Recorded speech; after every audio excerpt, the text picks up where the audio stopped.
What's going on, everybody?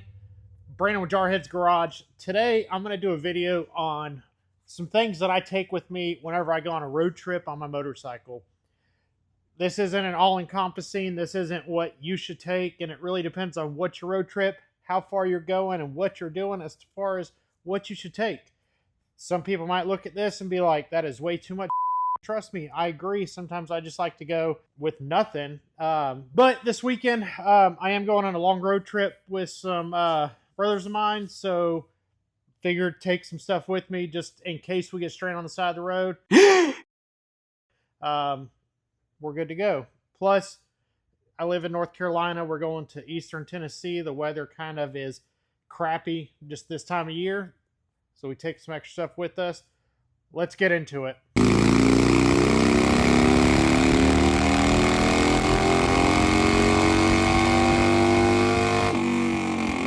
First things first, on any road trip or anytime you ride a motorcycle, is you do want to wear a good pair of gloves.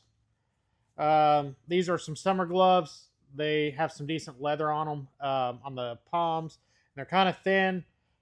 I understand if I go into a big crash or whatever, these aren't going to be the most protective, but they do help out with wind, bugs smacking them, rocks hitting your hands. It does have some decent protection in it. So a decent pair of gloves, which is just kind of a common sense thing. And if you've got room, it's sometimes good to have two pairs of gloves with you, just in case something happens to these, or you get caught in a rainstorm and you just want to put on a dry pair of gloves after the rain, because I can tell you, even though you're riding, it doesn't always dry out. So having a second pair is good. Next thing is you cannot be a Dyna bro or a bagger bro without a Dixon. I always take a flannel with me. It does not matter the time of year. Like this weekend, it's going to be almost 100 degrees while we're riding. I will still take this with me for two reasons. One, sometimes I will wear it while we're riding in that weather because it blocks me from the sun. I don't mind getting sunburnt or anything like that, but it just blocks me from the sun on long rides. It just is more comfortable to wear long sleeves on a long ride. So I will do that. But who's to say that I don't go out in the evening and the temperature does drop by 20 degrees and I got sunburnt, and it's just nice to have a small layer to put on.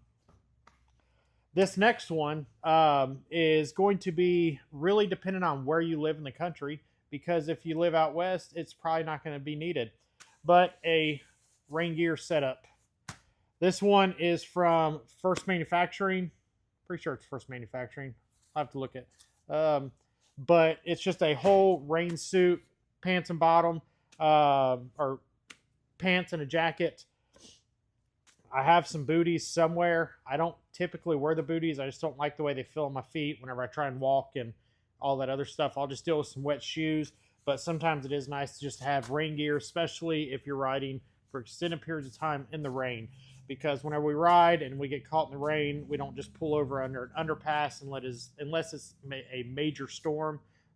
We just roll through it. So some decent rain gear.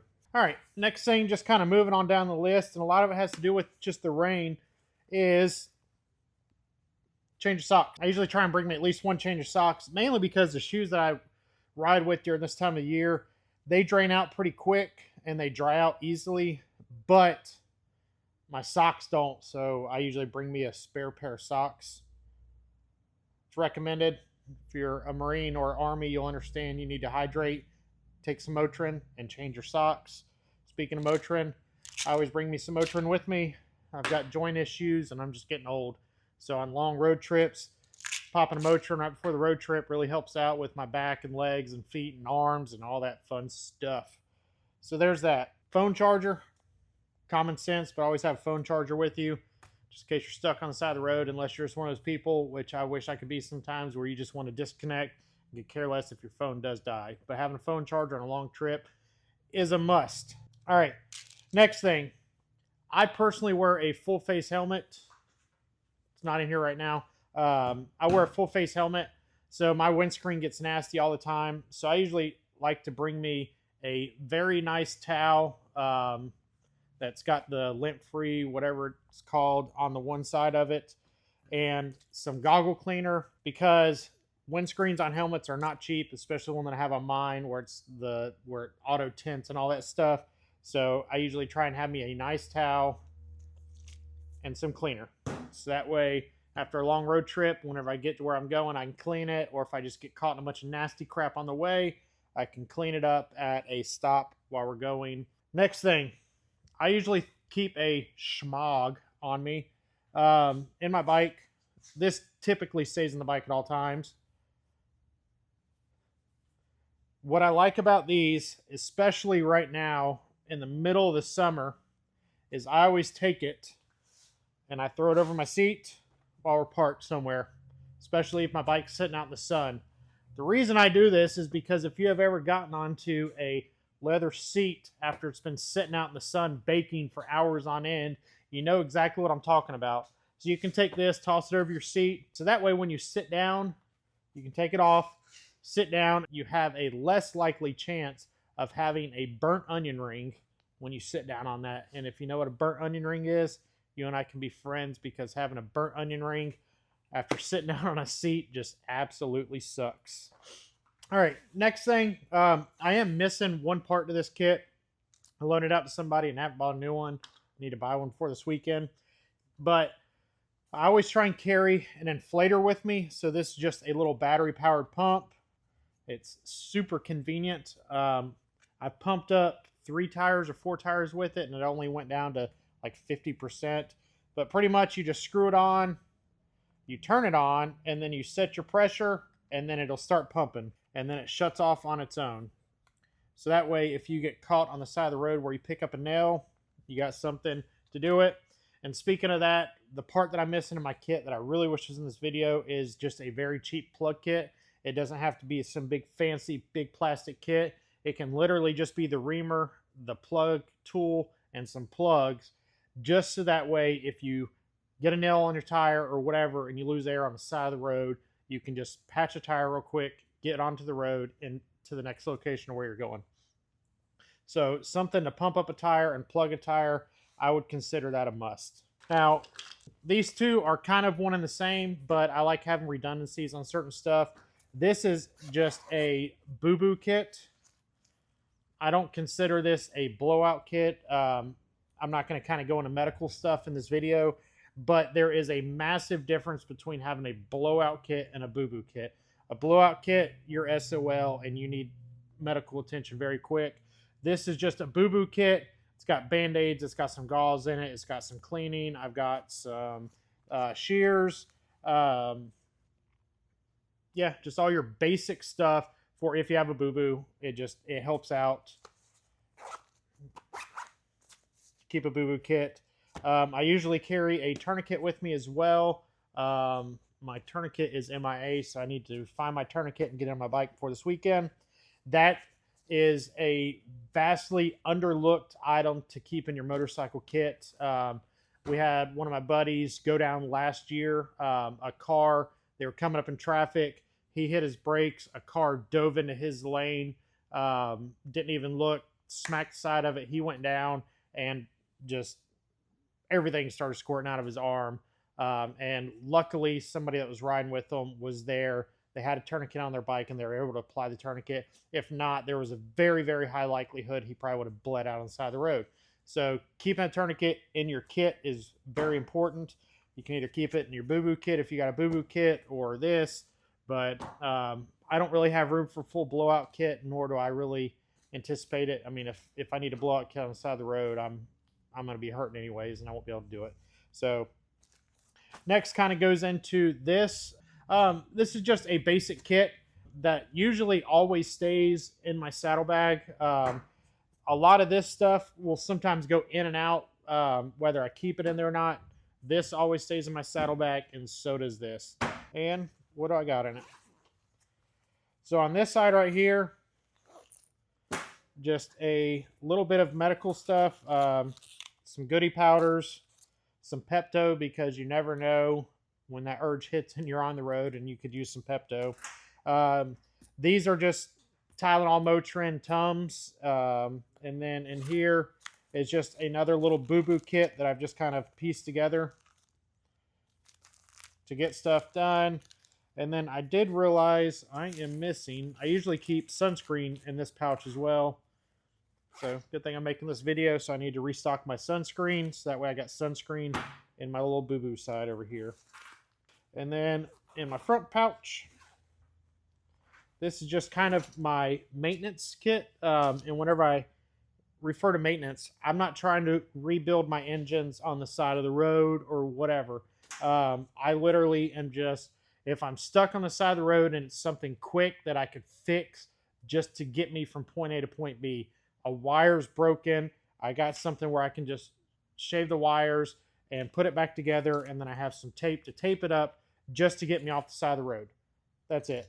A good flashlight, a set of pliers, and just a Phillips and flathead screwdriver. Basic kit. I fully understand that some people travel with a toolbox like that in their saddlebag, ready for anything. That's just not me. If my bike breaks down that bad on the side of the road, I will just call for a tow and have it towed. But if it's something quick I can work on really quick, that's what I do. My flashlight, it's just one of the little Streamlight microstream USB. I like it. It's rechargeable, so I don't have to worry about batteries. One thing I do like about it is, I don't know if you can see it, but it's a double clip. So it's got the pocket clip, but then it has a double clip. See if I can do it while wearing my hat. This double clip allows you to put the flashlight right here on the brim of your hat. And then, if need be, now you have a headlamp while you're working on the side of the road. So it's just a little Streamlight for this. I'll see if I can find, I mean, I got it on Amazon. I can post a link for this. I can post a link for this. Post a link for this stuff. I mean, whatever. I can post links for all of it. But this is just basic stuff that I always keep with me. Like I said, this kit right here and my tire inflator always stay with me. And I usually always try and keep a flannel with me. So in my bike at all times, if I'm on my bagger, is this stuff.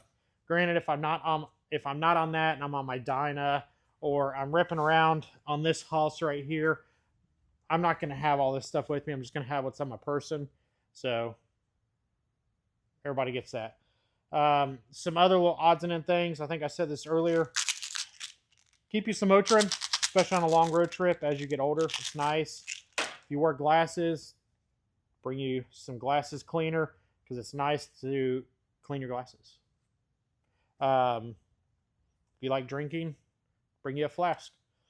It's nothing major, just small stuff, but it's just something to keep in mind whenever you're going on a road trip about what you actually need to pack.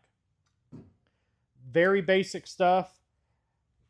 If you feel like you need to carry a toolbox, you might want to do some maintenance on your motorcycle before you go. Just like I ride a 24 Street Glide, but before I hit my road this weekend, I'm going to be doing some maintenance. I'm going to be checking all my fluids, checking my tire pressures, looking over everything. You want to make sure that your bike is up to snuff before you hit the road. And then all you need is your basics while you're out there. So if you guys have any questions, feel free to comment down below. If you feel like I took too much stuff, tell me down below. I'll be excited to hear about how you went from North Carolina to California on your rigid tail Springer front end Evo engine motorcycle all the way across the country, and all you had was some chewing tobacco and $50 in cash on you. Tell me all that. Tell me your story, and I'd love to hear it. But this is my road trip kit. Thank you guys for hanging out with me on this video. Like I said, this is just some of the basic stuff that I always carry with me on my road trip. Let me know what you guys carry with you on your road trip. And make sure to like, share, subscribe, all that fun stuff. That's going to be the best thing to help us with this channel. We are currently on a road trip to 15,000 subscribers on YouTube. Thank you guys.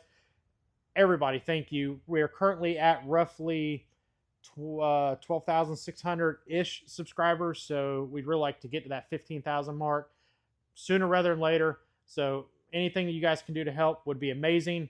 Also, if you've never been, head on over to our website, jarheadgarage.com/shop. I'll put the link below. You can get some sweet merch, like we got this hat that, even though I know I don't have it here, this does say "Make Dynas Great Again," because everybody knows that the greatest Harley was a Dyna. I say that until I get an FXR.